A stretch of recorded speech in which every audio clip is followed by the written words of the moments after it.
Cannot get something out of a seed that doesn't originally exist within that seed. Does everybody follow my logic? Now, not all philosophers agree with me. I just had this discussion with Professor Jajda up on East Campus. I'm sorry, up on Spring Hill. And he doesn't agree with me. I still need proof of it. We go into the theological realm. God or Brahman creates people, and we're not perfect. How does that happen? I don't mean to be sacrilegious. How does it happen? It's just a philosophical question. How do you get an imperfect out of a perfect? If this is perfect, if Plato's right, and this world of forms is perfect, how do you get matter that's less than perfect? Every seed reproduces after its own kind. Where's my logic flawed? Perception of the person that sees it. So you may see something as perfect, but somebody else may have been taught something that would perceive them to look at it as. We all have a general concept of the form of a table, and we all know, a table is supposed to look like four legs and a tabletop. But how you may perceive it is it has to have like an oak table on top of it, or somebody else may perceive it as that's perfect to them. Is the table deteriorating? Is he right? Is Plato right? That everything in the material world deteriorates? It's becoming? It's moving from its original existence, degrading? So how do you get something that degrades out of something that's perfect and never degrades? Can't degrade by definition.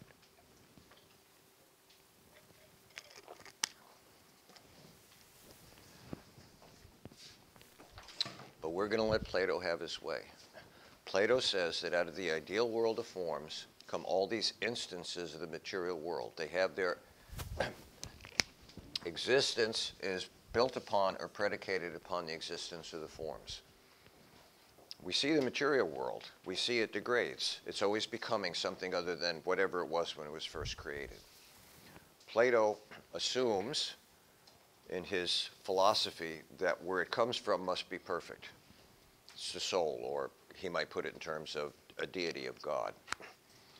And it has a flaw to it. I think it has a basic flaw to it. But let's at least accept the fact that he believes that everything in the material world comes from the ideal world of forms. Everybody with me? You can see this on your test, so I need to know if you really understand the difference between the two. He's a dualist. There's two forms of reality. One is ideal, and one is matter. And matter comes from ideal. Ideal is always the same, never changing. Matter is always changing. It's always going through a degrading process. Simple enough, people? Okay. Well, if we assume this is true,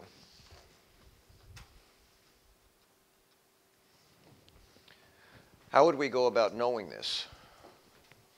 Just because you make an assumption doesn't prove anything. Well, Plato's got a theory of knowledge that goes along with this.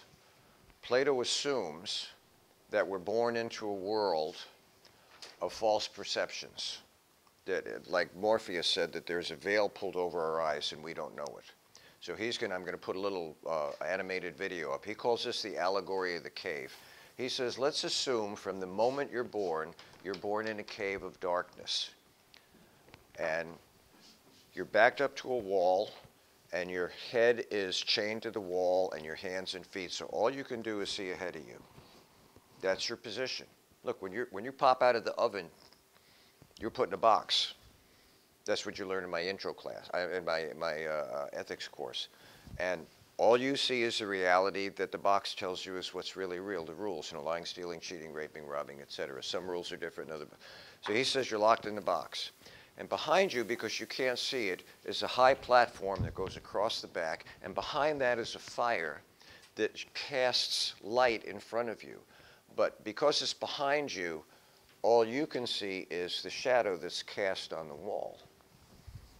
And so someone walks across the pathway, you're down there locked, and the fire's back here, and it casts a shadow. He says this is the beginning of knowledge and understanding. There are shadows of the real things. And that's what we see. It becomes real to us. It's the only reality we know. He calls it false belief. Everybody with me? Then somewhere along the line, someone releases our chains, and we turn around and we go, oh, wow, there's the light. And people have been passing in front of us. So that now becomes the new reality. He calls that true belief. I'll play this for you in a minute. He says, and then somebody suddenly recognizes there's a pathway going up out of the cave. And you go up out of the cave and you get out there and the sun is, you ever walk into a, well, not a bar of course, but you ever walk into a place that's so dark when you first walk in you can't see? And then when you walk out of the bar, it's like, wow. And your eyes need time to adjust to the light. And it's much easier not to look directly at the light. So if I have a lake in front of me and there's a mountain and I come out of the cave and it's so bright I can't look at the sun, but I can look down at the lake, I see the lake, I see the mountain reflected in the lake. Now he calls that the first level of intelligence. But finally our eyes adjust with the use of reason, and now we see the truth. Now we see the true world. And the light then is the land of forms, he calls it. You could call it metaphysically a divine being or divine consciousness. So he says we go through these 4 stages, people. And I put this up there for you. False belief, true belief. False belief is when we're locked up and we have no way of knowing anything but what's in front of us, what we're told is real. True belief based on opinion. We can then turn around, we begin to examine the world in which we live. We come up out of the darkness into the light, and we have to see indirect knowledge. We can't look right at the light, so we look at the reflection of the mountain in the lake, and that's called indirect. There's a real mountain out there, but we see a reflection of it. He calls that understanding. And then finally, reason applies to our way of looking at the world, and he says, now we get knowledge of the forms. Now this is his epistemology. This is how he sees we come to knowing things. We're born in a place where the veil is pulled over our eyes. When you pop out of the oven, all you know is the reality you're told is real. You have no idea what else is real. You grow up in one culture and this is real. You grow up in another culture, this is real. There's no reason to question that because that's the culture. That's the reality that you're placed into. And you see it and everybody around you agrees. Well, of course.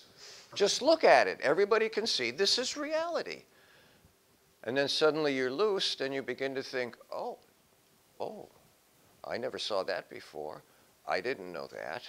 And we begin to put this information together. We go from false belief to true belief. Now I can move and I can make assessments for myself. But reason is not yet kicked in. Think about this physiologically.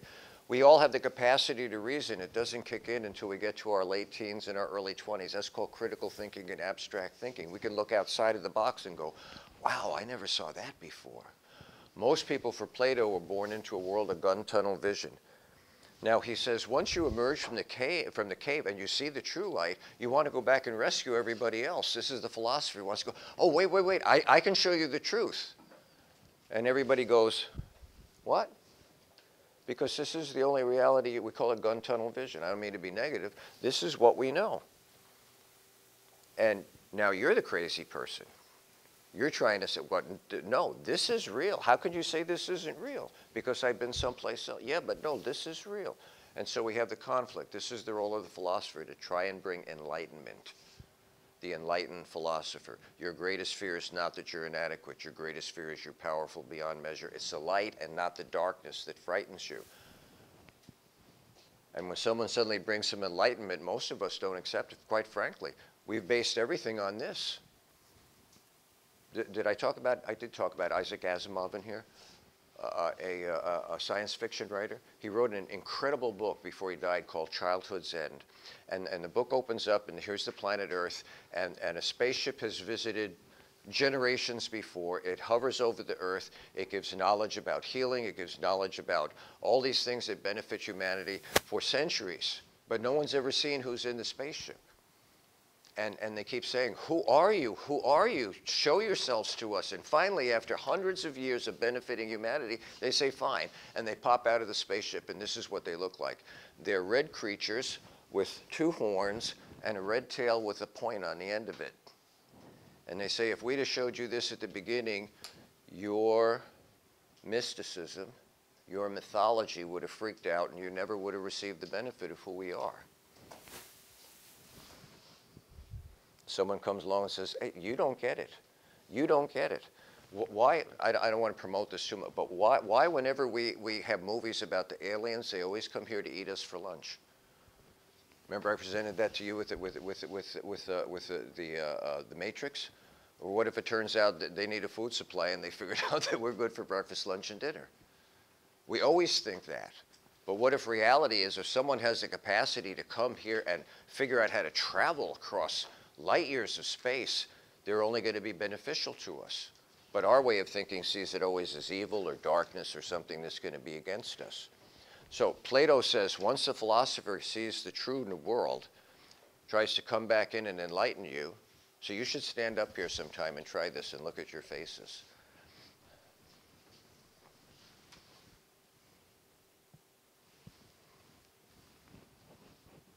Plato's not wrong, people.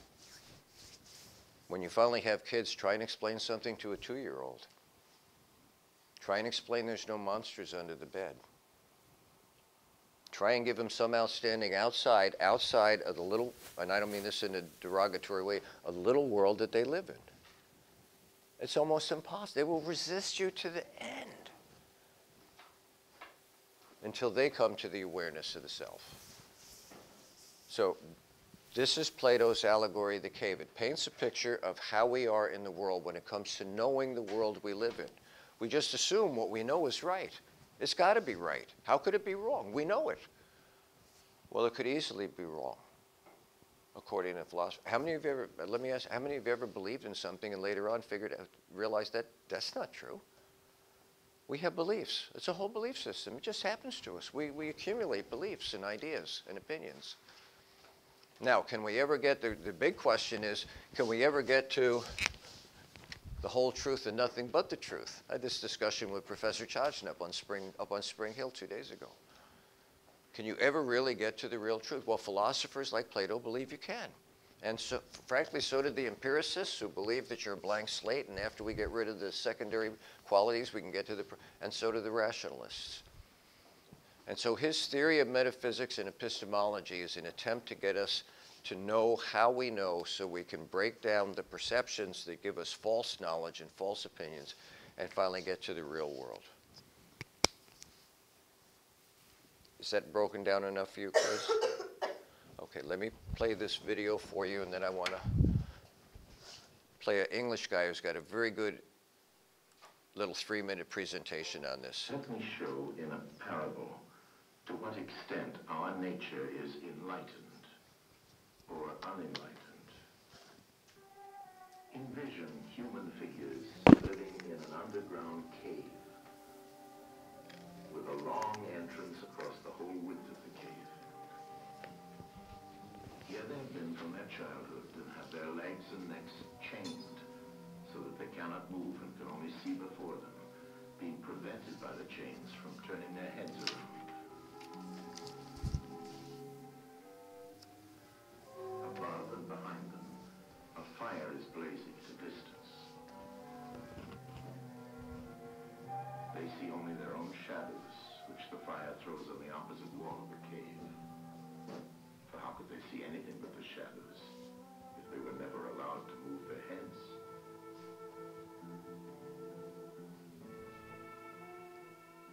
Between the fire and the prisoners, there is a raised way and a low wall built along the way like the screen which puppet players have in front of them, over which they show the puppets. Do you see men passing along the wall, carrying